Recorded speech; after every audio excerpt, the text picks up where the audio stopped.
तारक पुत्रों के प्रभाव से संतप्त हुए देवों की ब्रह्मा के पास करुण पुकार।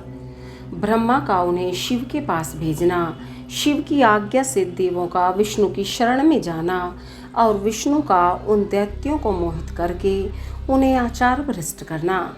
सनत कुमार जी कहते हैं, महर्षि, तदंतर तारक पुत्रों के प्रभाव से दग्ध हुए इंद्र आदि सभी देवता दुखी हो परस्पर सलाह करके ब्रह्मा जी की शरण में गए।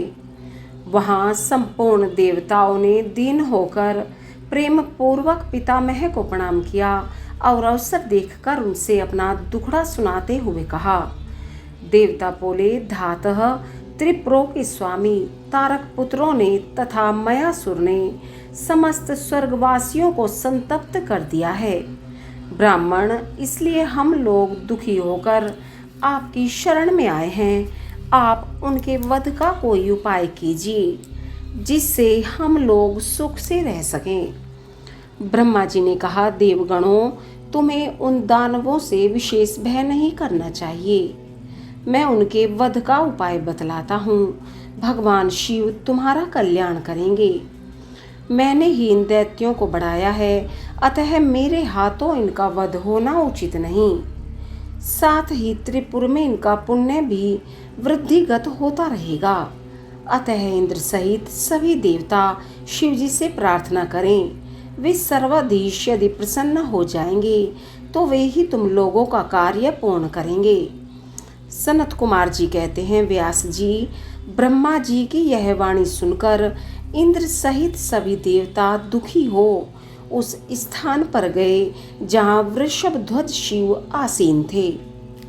तब उन सब ने अंजलि बांधकर देवेश्वर शिव को भक्ति पूर्वक प्रणाम किया और कंधा झुकाकर लोगों के कल्याण करता शंकर का स्तवन किया।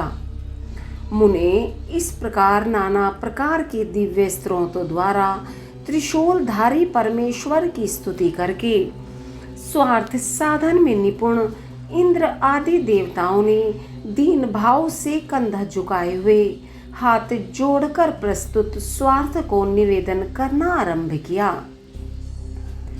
देवताओं ने कहा, महादेव, तारक के पुत्र तीनों भाइयों ने मिलकर इंद्र सहित समस्त देवताओं को परास्त कर दिया है। भगवान, उन्होंने त्रिलोकी को तथा मुनीश्वरों को अपने अधीन कर लिया है और संपूर्ण सिद्ध स्थानों को नष्ट भ्रष्ट करके सारे जगत को उत्पीड़ित कर रखा है। वे दारुण दैत्य समस्त यज्ञ भागों को स्वयं ग्रहण करते हैं। उन्होंने ऋषि धर्म का निवारण करके अधर्म का विस्तार कर रखा है। शंकर, निश्चय ही वे तारक पुत्र समस्त प्राणियों के लिए अवध्य हैं, इसलिए वे स्वेच्छा अनुसार सभी कार्य करते रहते हैं। प्रभु, यदि त्रिपुर निवासी दारुण दैत्य जब तक जगत का विनाश न कर डाले, उसके पहले ही आप किसी ऐसी नीति का विधान करें जिससे इसकी रक्षा हो सके।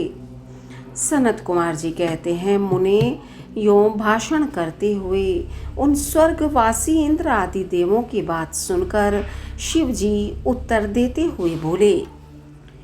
शिव जी ने कहा, देवगण, इस समय वे त्रिपुराधीश महान पुण्य कार्यों में लगे हुए हैं और ऐसा नियम है कि जो पुण्य आत्मा हो उस पर विद्वानों को किसी प्रकार भी प्रहार नहीं करना चाहिए।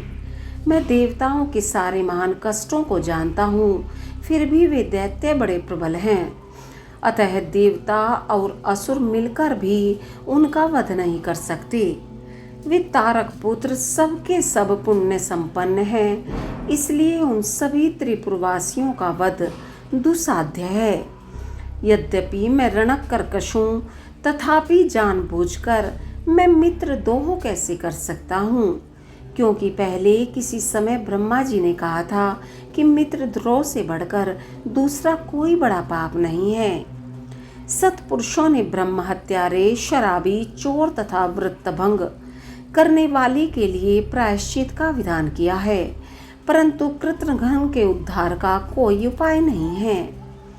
देवताओं, तुम लोग भी तो धर्मज्ञ हो, अतः धर्म दृष्टि से विचार कर तुम्हें बताओ कि जब वे दैत्य मेरे भक्त हैं तब मैं उन्हें कैसे मार सकता हूँ।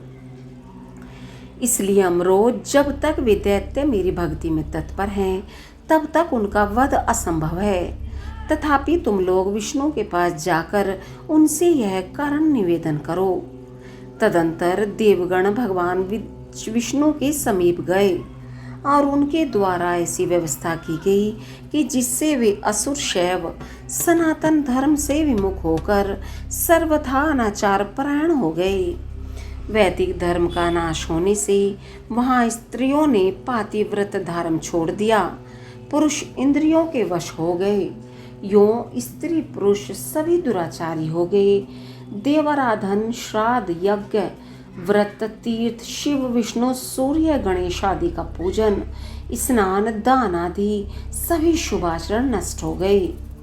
तब माया तथा लक्ष्मी उन पुरों में जा पहुंची। तप से प्राप्त लक्ष्मी वहां से चली गई। इस प्रकार वहां धर्म का विस्तार हो गया।